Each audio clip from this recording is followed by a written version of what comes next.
আসসালামু আলাইকুম। রনিক কিচেনের পক্ষ থেকে শুভেচ্ছা। আমার আজকের রেসিপি পাঙাশ মাছ আর ডাউলের বড়ির অসাধারণ রেসিপি। এখানে আমি লবণ হলুদ দিয়ে মাছের পিসগুলো মেখে রেখেছি, এখন ফ্রাই করছি।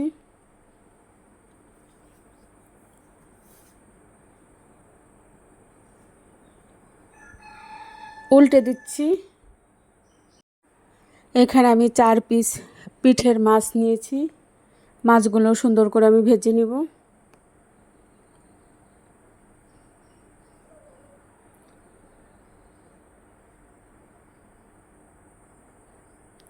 মাছ ফ্রাই করা হয়ে গিয়েছে, এখন আমি মাছগুলো তুলে নেব। চাল কুমড়া আর মাসকলার ডাউলের বড়িগুলো ভেজে নেব।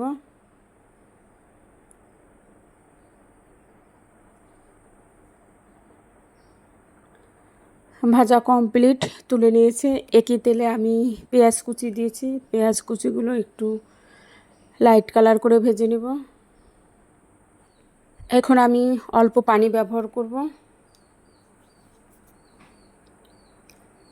জিরা বাটা পানি ব্যবহার করার কারণে মশলা ব্যবহার যখন করব পেঁয়াজ পুড়ে যাবে না। আদা বাটা,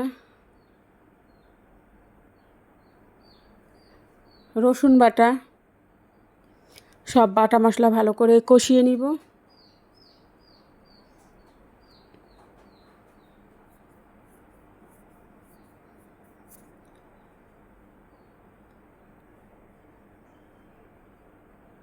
স্বাদ মতো লবণ,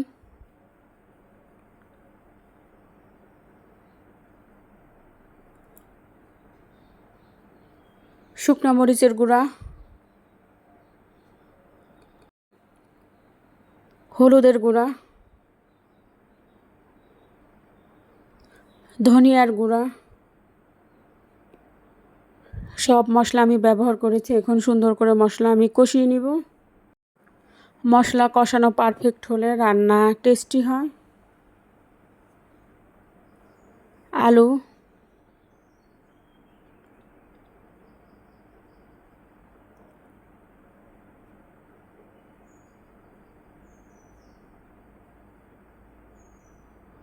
কয়েক পিস আলু ব্যবহার করেছি। আলু ভালো করে কষিয়ে নেব।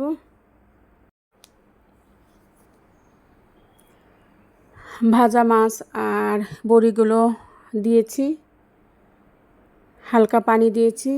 এখন নাড়াচাড়া করা যাবে না, তাহলে মাছ ভেঙে যাবে। পরিমাণ মতো পানি দিয়েছি, আর এই পানি দিয়ে আমি রান্না কমপ্লিট করব।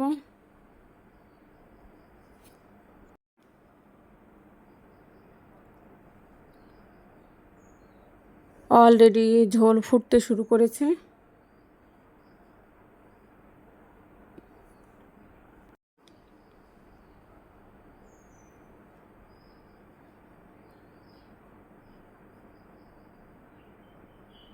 ঝাল লবণ চেক করেছি, লবণ একটু কম হয়েছিল, আমি অফ ক্যামেরায় ব্যবহার করেছি।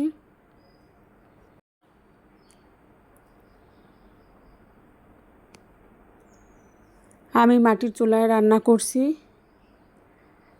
তাই বেশিক্ষণ রান্না করব না। চুলা নিভিয়ে দিয়ে ঢাকনা দিয়ে চুলার উপর ঢেকে রাখবো।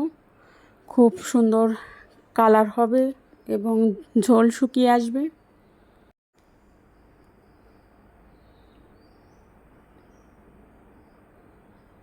আলহামদুলিল্লাহ, দেখুন চুলার উপর রাখার কারণে কি সুন্দর কালার আসছে এবং ঝোল শুকিয়ে গেছে। এখন আমি সার্ভ করব।